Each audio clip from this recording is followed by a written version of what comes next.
की शुरुआत होती है नवंबर की एक ठंडी सुबह से, जब रेजिना और रिचर्ड रिच के पहले बेटे रिची का जन्म हुआ। जिस दिन रिची ने पालना छोड़ा, परिवार के सबसे भरोसेमंद नौकर हर्बर्ट ने उसकी देखभाल का जिम्मा अपने हाथ में ले लिया। ये लड़का दुनिया के सबसे अमीर परिवार में पैदा हुआ था। हालांकि रिचर्ड को अपने बहुत बड़े बिजनेस को संभालने के लिए कई घंटे ऑफिस में बिताने पड़ते थे, लेकिन तब भी वो हमेशा अपने बेटे के लिए वक्त निकाल लिया करता। उसके पिता एक बिजनेसमैन होने के साथ साथ बहुत अच्छे इंसान भी हैं। रिचर्ड ने हाल ही में यूनाइटेड टूल नाम की एक डूबती हुई फैक्ट्री को खरीद लिया, जो कि बंद होने वाली थी, और उसे फिर से सही करके उन्होंने 100 लोगों की नौकरियां बचा ली। इसी खुशी में फैक्ट्री के वर्कर्स जश्न मनाने लगे। अब क्योंकि उसके पिता बहुत बिजी आदमी हैं, इसलिए रिची को उनकी जगह पर जाना पड़ा। जब रिची हर्बर्ट और उसके बॉडीगार्ड के साथ फैक्ट्री में पहुंचा, तो सबने उसका बहुत खुशी से स्वागत किया। तभी पास के एक मैदान में बेसबॉल खेल रहे कुछ बच्चे दुनिया के सबसे अमीर लड़के को देखकर काफी चकाचौंध में थे। इसकी जिंदगी सेट है भाई। वहीं इस भाषणबाजी के दौरान रिची उन बच्चों को देख रहा था कि यार इनका सही है, आराम से खेल रहे हैं। खैर, फंक्शन खत्म होने के बाद रिची मैदान की तरफ जाने लगा, लेकिन उसके बॉडीगार्ड फर्गसन ने उसे रोक लिया। गुस्से में हर्बर्ट ने बॉडीगार्ड को रिची पर से हाथ हटाने को कहा और प्यार से रिची को समझाया कि अभी हमें जाना होगा, बाद में किसी दिन खेल लेना आप। घर पहुंचने पर रिची का स्वागत उसके प्यारे कुत्ते डॉलर ने किया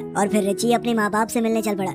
घर जाकर रिची ने देखा कि उसकी माँ ने एक आर्टिस्ट से कहकर पास वाली पहाड़ी पर उनके परिवार की तस्वीर बनवा दी थी। कुछ ज्यादा ही अमीर नहीं है ये लोग। रिची को पढ़ाने का जिम्मा भी देश के बड़े बड़े साइंटिस्टों का था। अब वो अपनी साइंस क्लास के लिए प्रोफेसर कीन बीन की लैब में गया, जहाँ प्रोफेसर उसे अपने नए नए आविष्कार दिखाने लगा। उसने एक ऐसी मशीन बनाई थी जो कचरे को तोड़ मरोड़ कर उससे नई चीजें बना देती थी। प्रोफेसर ने एक बहुत ही ज्यादा मजबूत चिपकने वाली गोंद भी बना रखी थी। एक बुलेट प्रूफ स्प्रे था, जिसे बस कपड़ों पे छिड़क दो और उसके बाद गोली भी आर पार नहीं हो सकती। आखिर में उसने रिची को एक रोबोट मधुमक्खी दिखाई, जो बनाई तो काम के लिए गई थी, लेकिन वो उसका इस्तेमाल करके हर्बर्ट को परेशान करने लग गया। लेकिन हर्बर्ट ने उसे आम मक्खी समझकर अपने अखबार से ढेर कर दिया। करोड़ों रुपए लगा के ये मधुमक्खी बनी थी और उसे यूं टेबल पे चपटा देखकर प्रोफेसर कीन बीन गुस्से से भर गया। उधर रेजिना की रखी हुई वो आर्टिस्ट लेजर बीम का इस्तेमाल करके मूर्ति को नकाश रही थी, और उधर से मिसेस रिच उसे बता रही थी कि कहाँ से क्या ठीक करना है। और रिचर्ड ने थोड़े मोटे लग रहे हैं, उनकी गालों का साइज थोड़ा कम कर दो। उसी शाम उनके घर पर लॉरेंस वैन डो नाम का आदमी बिना बताए आ गया। लॉरेंस मिस्टर रिच के पार्टनर्स में से एक है। रात को खाना खाते वक्त रिची ने टेबल के दूसरी तरफ बैठना पसंद किया, ताकि उसे लॉरेंस के साथ न बैठना पड़े। और रेजिना उससे कहने लगी कि बैठना तो मैं भी नहीं चाहती,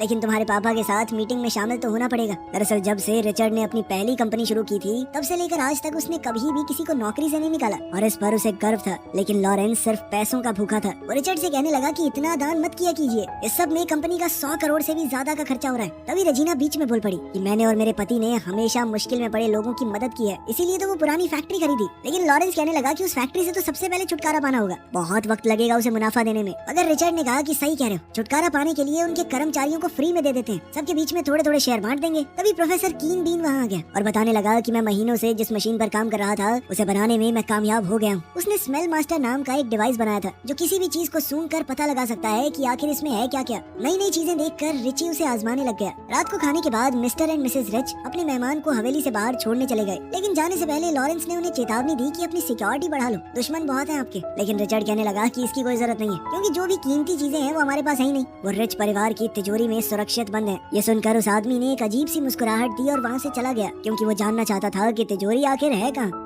अगली सुबह जब रिची का अलार्म बजा, तो हर्बर्ट उसे जगाने के लिए कमरे में आ गया, और एक बहुत ही हॉट टीचर क्लॉडिया उसकी सुबह की एक्सरसाइज करवाने पहुंच गई। नहाने के बाद रिची अपने कमरे में लौट आया और उसने कंप्यूटर ऑन किया, ताकि वो ये पता कर सके कि उसके पिता कहाँ पर हैं। स्कैन करने के बाद कंप्यूटर ने बताया कि उसके पिता इस वक्त व्हाइट हाउस में है। तभी रिची ने उन्हें वीडियो कॉल लगा दी। अपने बेटे का फोन देखकर रिचर्ड ने सोचा कोई जरूरी बात ना हो, और उसने प्रेसिडेंट से कहा कि बस 1 मिनट में बात करके आता हूँ। लेकिन रिची तो दिखा रहा था कि पापा देखो, ठुड्डी पे पिंपल हो गया मेरी। खैर, अपने पिता से बात करने के बाद रिची स्कूल चला गया और अपने कुछ क्लासमेट से मिला। तभी एक बिगड़ा हुआ लड़का वेटर पर चिल्लाने लग गया, क्योंकि उसने जो कॉफी मांगी थी वेटर दूसरी ले आया था। अपने क्लासमेट को थोड़ा शांत करने के लिए रिची ने उसके पिछवाड़े में अपनी तलवार चुभा दी, जिससे पूरी कॉफी उसके कपड़ों पर गिर गई। बाद में रिची जब घर जा रहा था, तो हर्बर्ट ने उसे बताया कि आज आपकी ट्यूशन क्लास नहीं है, कैंसिल हो गई। तो रिची ने हर्बर्ट से कहा कि मुझे नई फैक्ट्री में ले चलो। वहाँ पर रिची बाकी बच्चों के साथ मिलकर बेसबॉल खेलना चाहता था, लेकिन बच्चे कहने लगे कि जहाँ पर आप कहाँ नॉर्मल बच्चों के साथ खेलोगे, जाओ अपना सोने चांदी का बैट बॉल ले लो। लेकिन इस पर रिची कहने लगा कि चलो 100 की शर्त लगाते हैं, तुम्हारा जो भी बेस्ट बॉलर हो उसके होम रन मार के दिखाऊंगा मैं। शुरुआत में तो ग्लोरिया ने बड़ी जबरदस्त बॉलिंग की और रिची बॉल को छू तक नहीं पाया, लेकिन फिर उसने ध्यान लगाकर बॉल को जबरदस्त तरीके से मारा। अब बाकी सब शर्त हार चुके थे और उनके पास रिची को देने के लिए पैसे तो थे नहीं, तो उसने कहा कि इसके बदले में संडे को मेरे घर आ जाना। लेकिन ग्लोरिया कहने लगी कि हम पैसे ही दे देंगे। इससे उदास होकर रिची ये कहकर आ गया कि कोई बात नहीं, मत आना, पैसों की भी जरूरत नहीं है। छुट्टी वाले दिन पूरा परिवार एक साथ कहीं जाने के लिए तैयार हो रहा था। लगे हाथ वो इंग्लैंड की रानी से भी मिलने वाले थे। सर्वेंट्स ने प्लेन को तरह तरह की गिफ्ट से भर दिया, जो वो लोग रानी को देने वाले हैं। और तभी फर्गसन ने तोहफों के साथ एक लाल डब्बा भी रख दिया। रेजिना हैरान हो गई जब उसे पता चला कि उसके पति स्मेल मास्टर नाम के उस गैजेट को भी रानी को देना चाहते हैं। रिची पहले ही प्लेन की सीट पर बैठ गया था, लेकिन उसे उदास देखकर रेजिना ने हर्बर्ट से पूछा कि ये इतना दुखी क्यों लग रहा है। तो हर्बर्ट ने कहा कि इनको यहीं छोड़ जाओ, छुट्टी वाले दिन थोड़ी मौज मस्ती हो जाएगी। रेजिना को भी हर्बर्ट की बात सही लगी, इसीलिए उसने रिची से कहा कि तुम यहीं रह जाओ, मौज मारो। रिच परिवार के सभी लोगों को प्लेन में देखकर फर्गसन ने राहत की सांस ली, क्योंकि उसने अपना मिशन पूरा कर दिया था।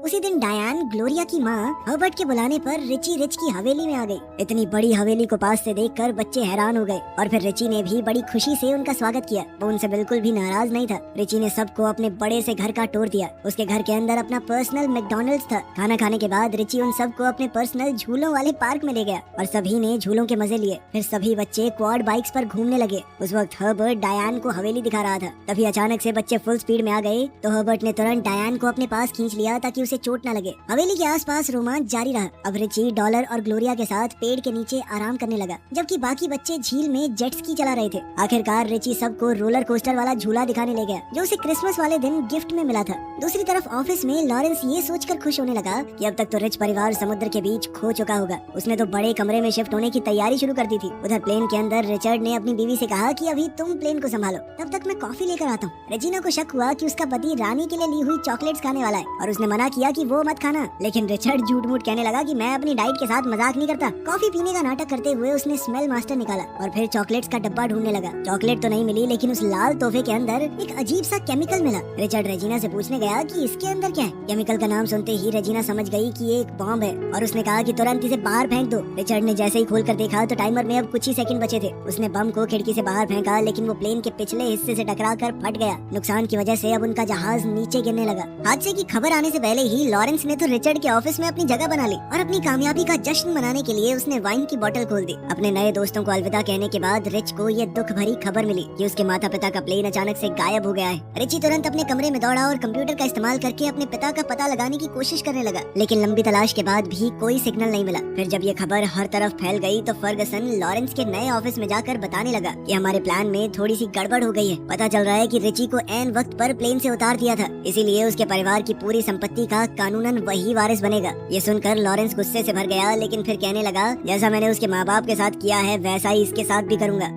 समुद्र में तलाश शुरू कर दी गई, लेकिन अब तक मिस्टर और मिसेस रिच का कोई पता नहीं चला। लेकिन फिर भी रिची को यकीन था कि उसके माँ बाप जिंदा हैं। खुशकिस्मती से लड़के का यकीन सही निकला, क्योंकि दोनों एक लाइफ बोट का इस्तेमाल करके खुद को बचाने में कामयाब हो गए थे और वहीं पर मदद का इंतजार कर रहे थे। रिचर्ड उस डिवाइस को ठीक करने की कोशिश कर रहा था जिससे वो अपने बेटे से बात किया करता था, क्योंकि उसे विश्वास है कि इस तरह रिची उन्हें ढूंढ निकालेगा। मगर उसे ठीक करना इतना भी आसान नहीं था। वहीं रेजिना को पूरा यकीन था कि इस बम को प्लेन में लॉरेंस ने रखवाया है। वो कहने लगी कि तुम्हें लॉरेंस को कई साल पहले निकाल देना चाहिए था, लेकिन रिचर्ड अभी भी इस बात को मानने के लिए तैयार नहीं था। इस वक्त दोनों की सबसे बड़ी चिंता ये थी कि वो रिची को चेतावनी दे सकें कि उसकी जान खतरे में है, क्योंकि जिसने भी प्लेन में बम लगाया वो उसे भी मारने की कोशिश करेगा। अब रिचर्ड की गैर मौजूदगी में लॉरेंस कंपनी का नया प्रेसिडेंट बन गया। उसने पहला ऑर्डर दिया कि वो नई फैक्ट्री थी ना, उसे बंद कर दो, जिस वजह से ग्लोरिया की माँ की नौकरी भी चली गई और उसने ये सब कुछ रिची को बताने का फैसला किया। ये सुनकर रिची अपने पिता की कंपनी संभालने पहुंचा। उसने कहा कि जब तक मेरे माता पिता लौट कर नहीं आते तब तक मैं प्रेसिडेंट रहूंगा। अब जब उस पर जिम्मेदारियां आ गई तो उसने फैक्ट्री को दोबारा खुलवाया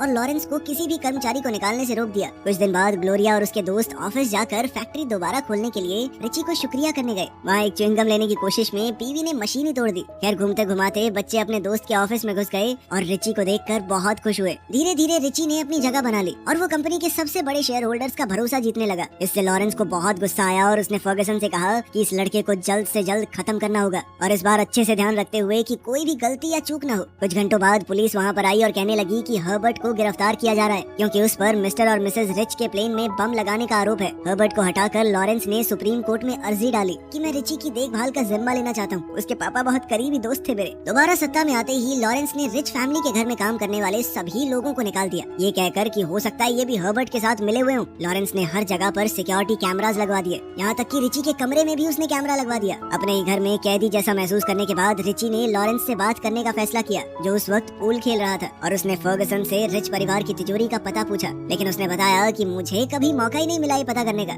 उस वक्त लैब में प्रोफेसर कीन बीन ने अपने बनाए हुए एक डिवाइस से उनकी बात सुन ली और वो पूरी सच्चाई जान गया। कीन बीन ने फर्गसन की ये बात भी सुन ली कि जेल में हर्बर्ट से छुटकारा पाना होगा और बाद में ऐसा दिखा देंगे कि हर्बर्ट तो खुद ब खुद मर गया। इसके बाद प्रोफेसर ने रिची के पास जाकर सब कुछ बताया। अब दोनों मिलकर हर्बर्ट को बचाने का प्लान बनाने लगे और कीन बीन ने अपने बनाए हुए एसिड का इस्तेमाल करके जेल की सलाखों को गलाने का आइडिया निकाल लिया। रिची ने अपनी जिंदगी में पहली बार एक आम लड़की की तरह कपड़े पहने और जेल में हर्बर्ट को कुछ सामान देने चला गया। रिची ने हर्बर्ट को अपना चाचा बताया। बैग के अंदर सिर्फ सफाई का सामान और लैटिन में लिखा हुआ एक नोट देखकर पुलिस वाले ने पैकेट अंदर भेज दिया। बाद में जब हर्बर्ट बाथरूम गया तो उसने देखा कि टूथपेस्ट ने उसके टूथब्रश को गला दिया था, जिसके बाद वो नोट को पढ़ने लग गया। जिसके बाद उसे पता चला कि ये प्रोडक्ट लोहे की सलाखों को गलाने के लिए है। लेकिन भागने से पहले ही एक गुंडा बाथरूम में घुसकर टॉवल से उसका गला घोटने की कोशिश करने लगा। हर्बर्ट मदद के लिए चिल्लाने लगा लेकिन कोई नहीं आया। दोनों में लड़ाई शुरू हो गई और हैरानी की बात ये थी कि हर्बर्ट ने अपने दुश्मन को हरा दिया। जब वो जेल से बाहर निकला तो रिची बाहर उसका इंतजार कर रहा था और उन कपड़ों में हर्बर्ट उसे बड़ी ही मुश्किल से पहचान पाया। रिची ने फिर एक अखबार का आर्टिकल दिखाया जिसमें लिखा था कि प्लेन का मलबा मिल गया है, लेकिन उसके माता पिता की लाश वहाँ पर नहीं मिली।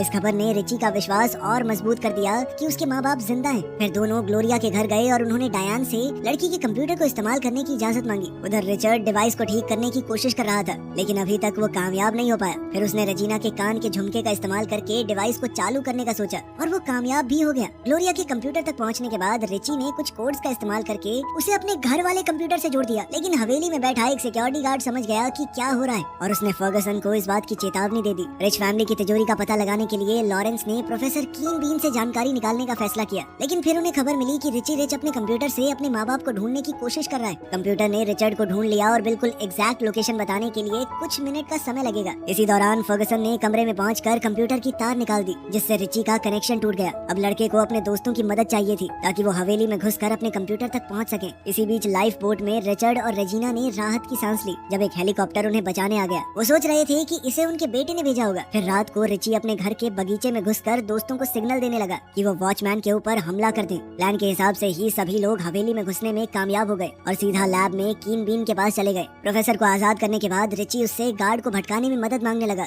जब वो हर्बर्ट के साथ मिलकर अपने कमरे तक पहुंचने की कोशिश कर रहा था, प्रोफेसर ने सिक्योरिटी गार्ड को भटकाने के लिए गार्डन को पानी देने वाली टंकी में केमिकल मिला दिया और अचानक से फाउंटेन में कई बुलबुले उठने लगे। और जब हवेली में काम करने वाले लोग इस प्रॉब्लम को सुलझाने के लिए इकट्ठा हुए तब पीवी और बाकी बच्चों ने सिक्योरिटी कैमरास बंद कर दिए। तब रिची और हर्बर्ट बेडरूम में दौड़ कर गए जबकि बाकी बच्चे हवेली से बाहर भागने लगे। लेकिन कंप्यूटर चेक करने पर रिची उलझन में पड़ गया क्योंकि कंप्यूटर ने बताया कि उसके पिता तो हवेली में ही है। उनको हैरान करने के लिए लॉरेंस पहले से ही कमरे में उनका इंतजार कर रहा था और बेचारा रिची अपने माँ बाप को बंधा हुआ देखकर दुखी हो गया। बाहर एक सिक्योरिटी गार्ड ने बाकी बच्चों को पकड़ लिया और फर्गसन ने उन्हें लैब में ले जाने का आदेश दिया। जब उन्होंने लॉरेंस से पूछा कि तुम ये सब क्यों कर रहे हो तो लॉरेंस ने रिचर्ड से कहा कि चुपचाप तिजोरी का पता बता। तब उसे पता चला कि सबसे कीमती चीजें बगल वाले पहाड़ पर रखी हैं। अब लॉरेंस रिचर्ड और रेजिना को अपने साथ ले गया जबकि रिची को उसने फर्गसन के साथ छोड़ दिया ताकि रिचर्ड उसे धोखा न दे पाए। अपने बेहतरीन आविष्कारों को बैग में भरते हुए कीन बीन को एहसास हुआ कि उसकी लैब पर कब्जा किया जा रहा है, लेकिन वो छुपने में कामयाब हो गया। सिक्योरिटी गार्ड्स ने रिची के दोस्तों को एक पिंजरे में बंद करके ऐसी मशीन पर डाल दिया जो कचरे को खत्म करने के लिए बनी थी और अब थोड़ी ही देर में अगर कुछ हुआ नहीं तो उनकी चटनी बन जाएगी। अब प्रोफेसर ने बच्चों को बचाने और गार्ड्स को फंसाने के लिए एक जाल बनाया अपनी सबसे मजबूत गोंद का इस्तेमाल करके। लेकिन गार्ड्स को फंसाने के बाद प्रोफेसर खुद भी उस गोंद में चिपक गया। तभी उसने रोबोट वाली मधुमक्खी का इस्तेमाल करके फर्गसन के पिछवाड़े पे डंक बजवा दिया जिसके बाद वो सीधा जाके मशीन बंद करने वाले बटन से टकरा गया। उधर रिची प्रोफेसर की इन्वेंशंस वाला बैग लेकर अपने माँ बाप को बचाने के लिए भागा। तब तक लॉरेंस अपनी मंजिल तक पहुँच चुका था और फिर उसने दोनों को दरवाजा खोलने को कहा। इसके लिए उन्हें गाना गाना पड़ा ताकि सिक्योरिटी सिस्टम उनकी आवाज पहचान सके। फिर जब वो तिजोरी के अंदर पहुँचे तो लॉरेंस को पता चला कि अंदर कोई पैसा नहीं है और रिचर्ड ने कहा कि हमारे यहाँ परिवार ही सबसे कीमती चीज है और यहाँ वो यादें बंद हैं जो उन्होंने अपने बेटे के साथ मिलकर बनाई थी। फिर लॉरेंस गुस्से में पूछने लगा कि सारा पैसा कहाँ है और रिचर्ड ने कहा कि उसकी संपत्ति रियल एस्टेट, बैंक और कंपनी के शेयर्स में लगी हुई है। गुस्से में लॉरेंस ने अपने आदमियों को दोनों को खत्म करने के लिए कहा और तभी रिची तलवार लेकर उसे रोकने आ गया। लॉरेंस ने उसे देखते ही उस पर गोलियां चला दी लेकिन रिची को कुछ नहीं हुआ क्योंकि रिची ने तिजोरी में घुसने से पहले बुलेट प्रूफ स्प्रे मार लिया था। इस मौके का फायदा उठाकर रिचर्ड और रेजिना ने लॉरेंस और उसके सिक्योरिटी गार्ड को गिरा दिया। फिर वो तिजोरी से भाग निकले और रिचर्ड ने अपने दुश्मनों को अंदर ही बंद कर दिया लेकिन लॉरेंस किसी तरह बच निकला और परिवार का पीछा करने लगा। अब तीनों को अपनी बनाई हुई मूर्तियों के कान के रास्ते से भागना पड़ा। फर्गसन ने उन्हें देख लिया और वो लेजर बीम का इस्तेमाल करके उन्हें खत्म करने की कोशिश करने लगा। थोड़ी देर बाद लॉरेंस भी वहाँ पहुँच गया और उन पर गोलियां चलाने की कोशिश करता रहा लेकिन उसके अनाड़ी सिक्योरिटी गार्ड ने उसे रोक दिया। जब रिच परिवार धीरे धीरे मौत के मुंह की तरफ बढ़ रहा था तो हर्बर्ट ने आकर फर्गसन पर हमला बोल दिया। दोनों के बीच जबरदस्त लड़ाई हुई और फर्गसन ने एक बार फिर से लेजर का इस्तेमाल करके मूर्तियां तोड़नी शुरू कर दी। रेजिना रेजिना गिरने वाली थी, पर तभी रिचर्ड ने उसे झुलाकर सीधा अपनी मूर्ति के मुंह पर पहुंचा दिया। फिर वो अपने बेटे को नीचे आने में मदद करने लगा, लेकिन फर्गसन परिवार के लिए मुश्किलें खड़ी करने पर तुला हुआ था। हर्बर्ट को हराने के बाद सिक्योरिटी गार्ड फिर से मूर्तियों को तोड़ने में लग गया और तब तक नहीं रुका जब तक हर्बर्ट ने उसके सर पे एक मूर्ति देके नहीं मारी। फिर हर्बर्ट ने लेजर के ऊपर कब्जा करके लॉरेंस पर हमला कर दिया और लॉरेंस अब एक रस्सी से लटका हुआ था। ठीक उसी वक्त पर रिचर्ड ने उसे अपनी कंपनी से निकाल दिया और रेजिना ने जोरदार मुक्का दिया। कुछ महीनों बाद लॉरेंस और उसके वफादार साथी जब जेल से बाहर आए तो वो एक बगीचे में माली का काम करते हुए दिखे। इस दौरान रिची और उसके दोस्त अपनी जीत का जश्न मना रहे थे। हर्बर्ट ने भी थोड़ी हिम्मत दिखाते हुए डायन को किस किया। अपने बेटे को कुछ सच्चे दोस्तों के साथ देखकर रिचर्ड और रेजिना को बहुत खुशी हुई।